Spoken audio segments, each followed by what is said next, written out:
Welcome to week 5. It's hard to believe we are in week 5 already. 3 more weeks and this class is over. So, we are, meaning humans, tend to be most influenced by what we see or what we touch. And so, this week we're talking about prototyping. Often, when people hear the word prototype, they think of, it's got to be a 3D printer, thousands of dollars, hundreds of hours of work.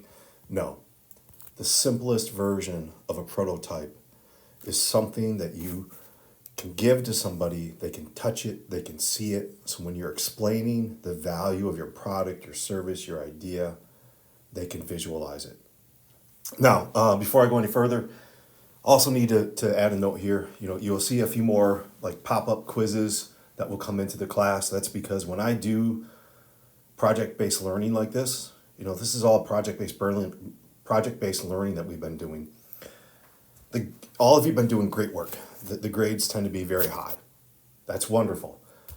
But when I am evaluated, if I have too many high grades, that's actually a negative. I know that's horrible, but that's just the way it is. I have to build in more of some of the traditional quizzes and stuff. I just don't have that kind of flexibility.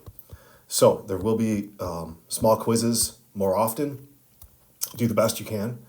I'll try to make them fair in every way, but that's just something I have to do because that's part of my job. So let's jump into week 5.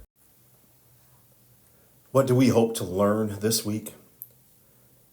What is a prototype? What is the role of a prototype within entrepreneurship? Different types of prototypes: sketches, models, digital, experiential, immersive type environments. The significance or the importance of prototyping and testing your ideas, which are assumptions. What are the best practices for prototyping? And then you will have a prototype challenge this week.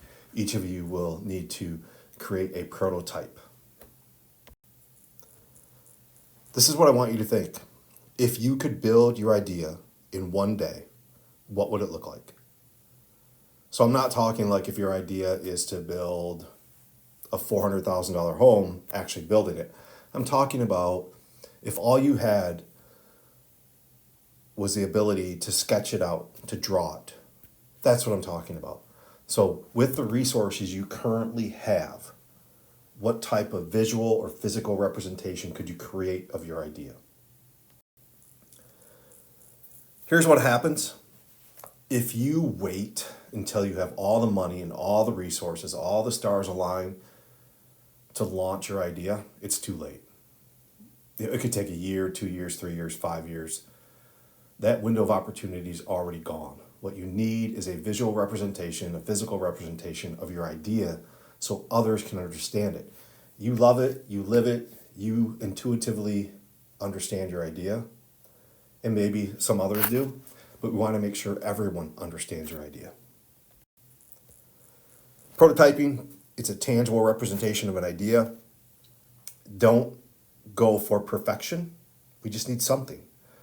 The best examples, so Airbnb, billion-dollar franchise business operation, their first prototype, pictures of an apartment. Zappos, a one-page website. Dyson, the vacuum, 5,000 prototypes before they came up with the one that was first sold. So we're obviously not doing 5,000 prototypes. That's just the idea that perfection or even close to it is not achieved quickly or easily. I love Airbnb. They had an idea. They thought, well, in order to better communicate this idea to third parties, let's just use pictures. I love that.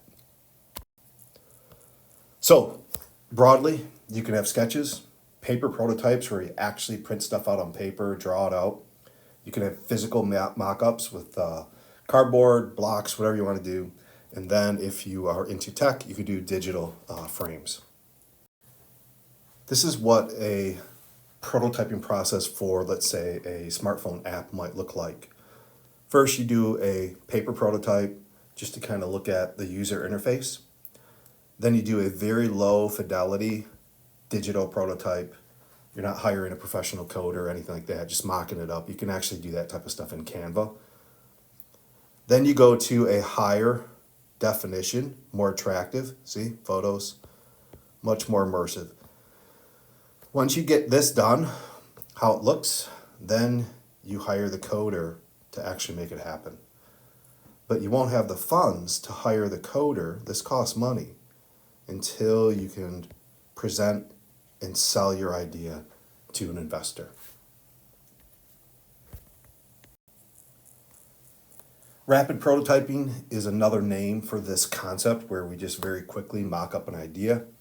So we identify the challenge, create a team, we create a map, a sketch, we make some decisions, we prototype, we test it. So for the design challenge this week, the prototype challenge, you're actually going to go out and talk to two people about your idea and your prototype, record that feedback, and reflect upon that.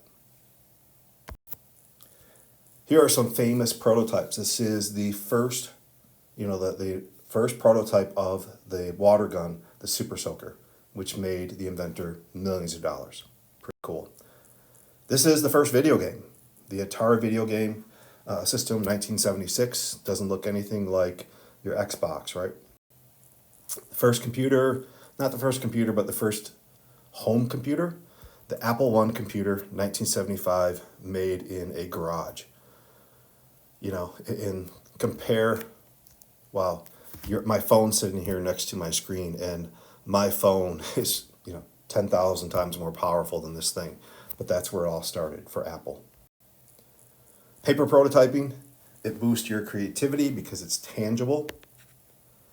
Helps you in keeping track of the developments. You build a team, incredibly low cost, less intimidating because if you make a mistake, you throw the paper out and start over. Anyone can draw them. You don't have to be an artist. So love paper prototyping. Encourage you to consider that this week. Here's an example of a paper prototype. So an app. I know that some people think you can do an app yourself. Yes, it's technically possible. It gets very difficult though if you monetize the app and you have behind the back features, the back end features. The back end would be like how you process sales, all that stuff.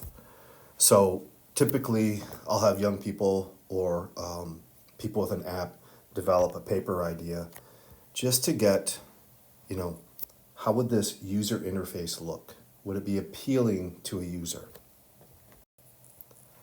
Here's another cool example. Making a mock-up of a prototype can cost several $1,000s. Or so somebody has this frame of a smartphone, and they simply put in these cards that they made, and they can flip through them to see what the different screens look like. This is really cool. This is virtual reality, like an early VR headset mock-up. It's not perfect, but it clearly communicates the idea. This is really cool, actually. So I use a smartwatch. This is just really cool because you can just pull the strip through and get all the different screens on a smart device, a wearable. So all about prototyping this week. Have fun with it and let your creativity go. Thank you.